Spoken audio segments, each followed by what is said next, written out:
Hey everyone, welcome back to the channel. Today we're looking into the news from Ubisoft as they've disbanded the team behind Prince of Persia, The Lost Crown, a project that was supposed to revive the classic franchise, but unfortunately didn't meet sales expectations. Now, just 10 months after release, the game's development team has been dispersed, and Ubisoft's decision has sparked big questions about the company's direction. So, what happened? Why was the game's reception so mixed? And what does this mean for Ubisoft's future? Let's break it all down. So, let's start with a little context. When Ubisoft first announced Prince of Persia: The Lost Crown at the Summer Game Fest in June 2023, it sparked a pretty polarizing reaction. Many fans of the classic Prince of Persia series were taken aback by the new 2D art style and the game's approach to character design. Some found the art style refreshing and felt it paid homage to the franchise's roots, while others felt the visuals and characters didn't match their idea of a Prince of Persia game. And Ubisoft choosing rap music for the first trailer ended up not being a popular choice among fans of the series. The initial trailer, for instance, received only 20% likes on YouTube, indicating a tough start for Ubisoft's latest attempt to breathe new life into the series. When it finally launched in January 2024, the game received generally positive critical reviews, with scores in the mid-80s on Metacritic, and was praised for its fun, Metroidvania-style gameplay. But despite the positive reviews from critics, fans weren't as quick to pick it up.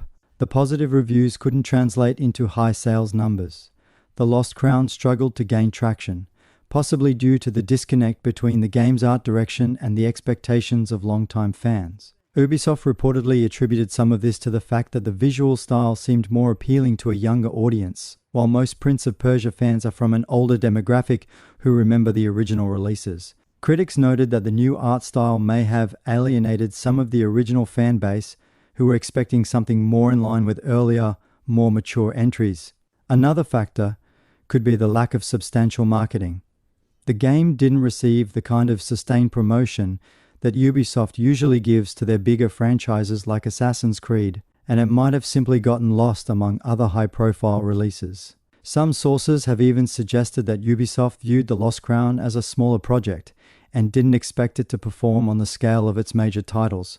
Interestingly, by all accounts, the team behind The Lost Crown had a great experience creating the game. One developer even called it the best production of my life. This project was an opportunity for the developers to experiment with a fresh approach and design elements, and it's clear they were passionate about their work. But when the team proposed ideas for sequels or expansions, Ubisoft rejected these pitches. According to reports, Ubisoft was concerned that a sequel would cannibalize the sales of the original, which were already underwhelming. Instead of investing in further development, Ubisoft made the difficult decision to disperse the team. Some developers have been reassigned within Ubisoft, so they weren't laid off, but the core team that brought The Lost Crown to life is no longer intact. This isn't just a single project failing, this might signal a broader shift in Ubisoft's approach. Recent reports indicate that Ubisoft is under pressure to ensure immediate, high-performing sales with every title. Projects that don't bring quick returns are becoming more vulnerable. We've seen this before, where Ubisoft has pulled away from smaller, unique projects like Rayman or Immortals Phoenix, rising to focus more on their blockbuster series. The impact of these moves has many fans concerned. As Ubisoft doubles down on big franchise titles, they may risk losing the creative flexibility that made games like The Lost Crown possible. Gamers are left wondering if Ubisoft is willing to take risks on unique projects going forward. So, what does this mean for Ubisoft and for fans of Prince of Persia?